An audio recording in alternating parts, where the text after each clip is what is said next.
مسؤولين حزبك الوطني gobolka Togdheer ayaa kulan ugu dardargelinayay laba xisbiga wadani ee gobolkaasi ku qabtay magaalada Burco sidoo kale mas'uuliyiinta xisbiga wadani ee gobolka Togdheer ayaa kulankan oo ka soo qayb galeen qaybaha kala gedisan ee xisbigaasi si weyn u dhaliilay siyaasadda xukuumadda talada haysa oo muddooyinkii u dambeeyay dhaleecaynayay axsaabta mucaaradka iyo waliba cidda dhaliisheeda bulshada soo bandhigta waxaana ugu horeyn ka hadlay halkaasi gudoomiyaha xisbiga wadani ee gobolka Togdheer Xuseen Kaahin Xayd waxaanu marka ugu horeysa barnaamijka waxa uu weeyay ama waxa maqlaysan oo baahida ka maqlaysan xukuumaddu inay afka la dhacaysay oo ay dhaliilaysay ama waxa ka sheegaysay xisbiga mucaaradka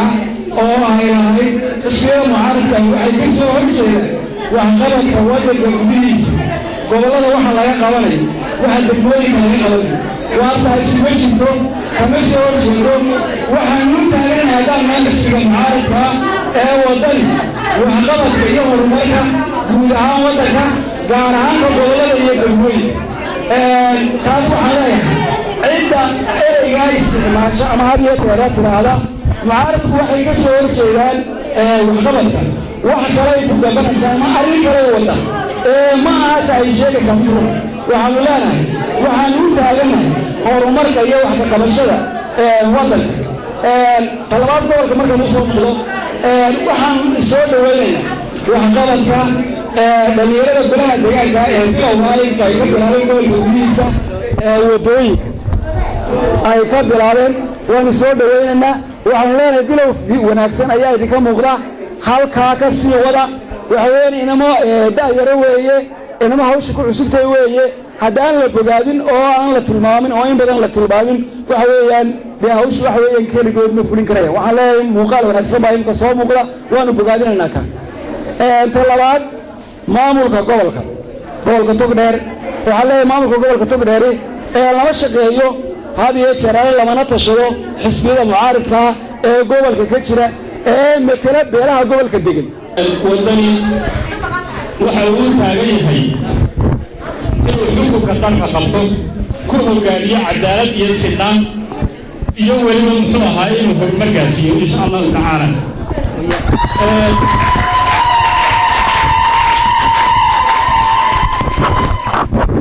haddii aan qaabto xisbiga kulmiya madaxweynaheena maxamed silaayo waxa weeyaan waanu dooranay waxaynu ka soo jeedaa weliba gobolkan Togdheer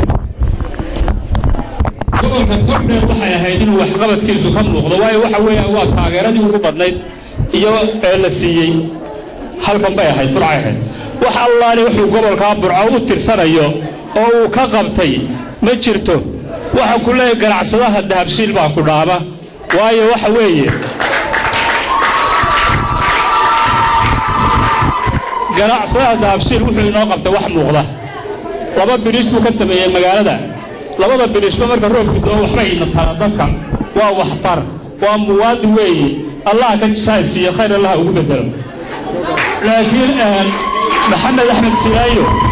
waxa weeyaan wuxuu dhigaa meel walba dhagax burcu yimi dhowr bilood ka hor buu burca yimi sanad ka hor meel walba dhagax buu dhigay dhagxaantii waxba lagama qaban waxa ka mid ah iskuulka ama kulliyadii la odhan jiray muxuu ahaa farsamada gacanta institute-ka dhagax buu dhigay bisadaha iyo aydaa gala dhagaxii alla dhigay dee waxba dhisma noqon maayo sidoo kale kulankan ayaa waxa ka hadlay xildhibaano aqoon-yahano mas'uuliyiin ka tirsan garabyada wadani kuwaas oo dhammaantood hoosta ka xariiqay sida ay u taageersan yihiin madaxda xisbigooda isla markaana ay uga soo horjeedaan siyaasad xumada xukuumadda iyo musuqa waddanka aafeeyey Maad Faarax Star TV Burco.